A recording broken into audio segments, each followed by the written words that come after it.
L'histoire que je m'apprête à vous livrer ce soir n'est certainement pas la plus drôle que j'aurai l'occasion de vous raconter, mais elle a le mérite d'être absolument authentique. Ça s'est passé à Toulouse pas plus tard que samedi dernier, mais remontons un peu plus loin pour commencer. Je me suis lié d'amitié il y a quelques mois avec une fille que, pour des raisons évidentes de confidentialité, nous appellerons Gwendoline. Une fille absolument magnifique avec qui chaque moment partagé me faisait découvrir une nouvelle facette de sa personnalité, une nouvelle pépite qui faisait battre mon cœur chaque fois un peu plus fort et dont je pourrais vous parler pendant des heures, mais mon temps d'antenne est limité. D'ailleurs, il est écoulé. Ah merde.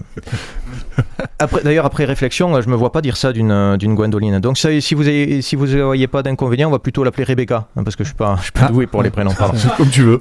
Tu peux l'appeler Lucie si tu veux. Problème. Aussi. Ouais. Rebecca, donc, pour qui mes sentiments commençaient à frapper de plus en plus violemment à l'intérieur de mes entrailles dans l'espoir de surgir tel un alien dans le film Alien, a fatalement subi un de mes messages nocturnes. Une tirade à 2h du matin recensant en détail l'intégralité de ce qui me plaît chez elle. Son énergie, ses convictions, sa voix, son rire, sa détermination, sa tendresse, sa bouche, son corps. Tout ce qui me fait fondre autant que ça m'impressionne, tout ce qui me noue l'estomac et qui me bloque au point d'être physiquement dans l'incapacité de lui témoigner concrètement le moindre signe d'affection lorsque je suis à ses côtés.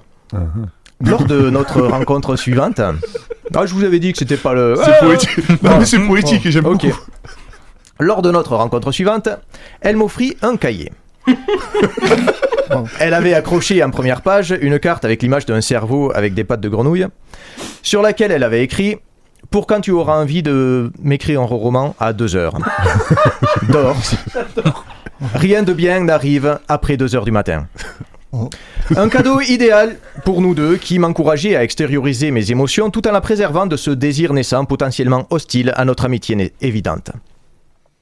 C'était une idée absolument brillante à laquelle je m'en rends compte maintenant une Rebecca n'aurait jamais pu penser. Donc si vous y voyez pas d'inconvénient, je vais plutôt l'appeler Sophie. Parce que je suis vraiment pas doué pour les prénoms. Sophie, c'est bien.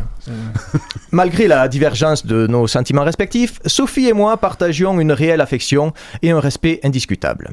Hélas, elle avait prévu de quitter Toulouse pour entrer au pays, mettant ainsi un terme à nos soirées régulières durant lesquelles n'importe quoi pouvait se passer. Saviez-vous qu'elle était la seule personne au monde à avoir réussi à me faire danser alors que j'étais totalement à jeun? J'aurais bien aimé voir ça passer. Alors effectivement, c'était pas très beau à voir, mais ce moment a existé. C'est donc samedi dernier que nous nous sommes vus pour la dernière fois avant son départ. Ce soir-là, je jouais un sketch à Cornebarieux dans une soirée stand-up, ça s'est bien passé, merci. Et elle m'avait accompagné. Puis on a mangé, discuté et rigolé avec les autres comédiens avant que je ne la ramène chez elle. Sur le trajet, je lui ai dit que je devais écrire une chronique radio et que je n'avais pas la moindre idée de ce dont j'allais parler, ignorant alors que je m'apprêtais à vivre la dite chronique. Le teasing de ouf. Il y a des moyens. Oui. Je me suis garé. C'est la première, je me chauffe. Hein. Impressionnant. 2024, ça va être énorme. Je me suis garé pas trop loin de chez elle avec au fond de moi l'envie de ne pas la laisser partir. Nous nous regardions un instant avant d'entamer des adieux en bonne et due forme. Nous nous sommes pris dans les bras en se souhaitant bonne continuation jusqu'à ce que sa bouche ne se pose sur mes lèvres. Feel good. Dit mon cœur alors pris au dépourvu. Oh, c'est mignon. Dans le doute, je me suis laissé faire. Je l'ai embrassé en retour, déposant tendrement des baisers sur toute la surface de peau disponible pendant que mes mains glissaient sur le reste de son corps. Emportés par nos respirations de plus en plus intenses, nous tentions vainement de trouver l'équilibre entre la satisfaction de ce désir partagé et la chose la plus raisonnable à faire. Nous options finalement pour la nécessité de se garer plus loin dans un endroit sombre à l'abri des regards, afin de profiter de notre intimité dont je ne parlerai pas ici, mais qui s'est terminée par un des pires dialogues de l'histoire du romantisme depuis l'invention du romantisme. T'as des préservatifs? Non. Oh merde. Mais quel homme n'a pas de préservatif sur lui? Moi. Énorme prise de conscience pour moi à ce moment-là. Non, je n'ai pas de préservatif sur moi pour la simple et bonne raison qu'avant Sophie, personne n'a jamais eu l'envie d'avoir un rapport sexuel avec moi de manière totalement spontanée et inattendue. Alors que moi, oui. C'était donc la première fois que ça m'arrivait. La première fois, putain, j'aurais dû faire un vœu. Par contre, D'avoir des capotes. Ça me fait bizarre de me dire que la première fois ça m'arrive avec une Sophie parce que je connais vraiment une Sophie et c'est chelou du coup. Donc si vous y voyez pas d'inconvénient, j'ai plutôt l'appeler Camille. Voilà, parce que j'en chie tellement avec les prénoms, c'est fou. Ça passe. Quoi qu'il en soit, ce moment hors du temps avec elle était beau, pur, c'était le revoir le plus réel qu'il était possible de partager. Émus et un peu chamboulés, nous prenions soudainement conscience de l'heure tardive parce que bon, déjà 2 heures passées et mine de rien, on a quand même des trucs à faire demain matin. Ayant vécu quelque temps dans ce quartier, elle me dit qu'elle connaît un raccourci pour rejoindre l'endroit où elle habite actuellement. Elle me fait passer par une petite allée résidentielle sur laquelle un groupe de zonards daigne à peine se décaler pour nous laisser passer. Arrivé au bout, nous réalisons que son ancien raccourci est désormais un cul-de-sac. À peine le temps de faire demi-tour que nous constatons que le groupe de zonards en question, une fille et 3 gars, nous avait suivis. L'un d'eux se plante au milieu de la route pour nous empêcher d'avancer, alors que la fille et les 2 autres s'approchent du côté de Camille en commençant à nous parler.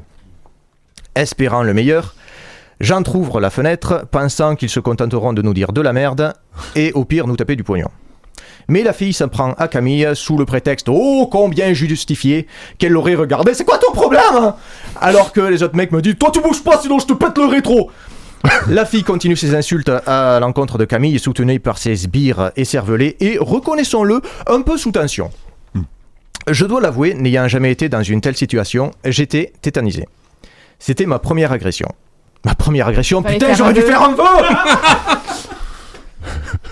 Je me sentais totalement impuissant, mais je pouvais pas les laisser s'en prendre à Camille. Je devais agir. Alors j'ai fait la seule chose qui était à mon pouvoir. Je me suis approché de la fenêtre et j'ai dit... Bon, je vous explique. Ta gueule, toi! Ferme ta gueule, toi!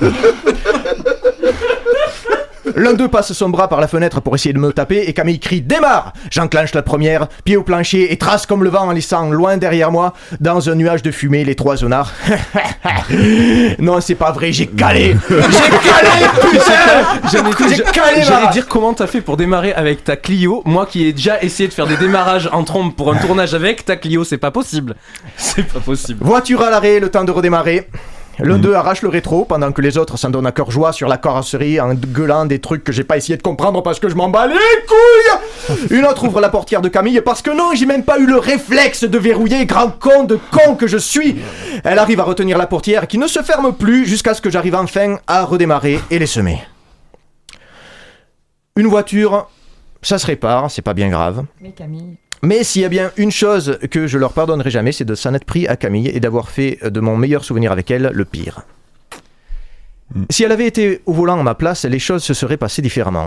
Déjà, il y aurait eu de grandes chances pour qu'elle fonce sur celui qui s'est mis au milieu au début.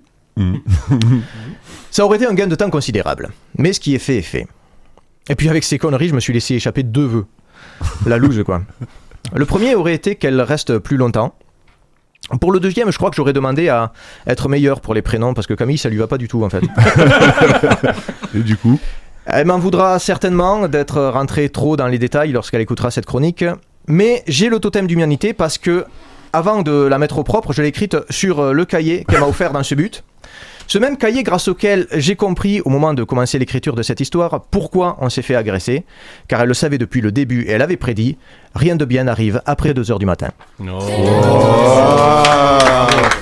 eh ben, très très belle expérience au début, un peu moins à la fin.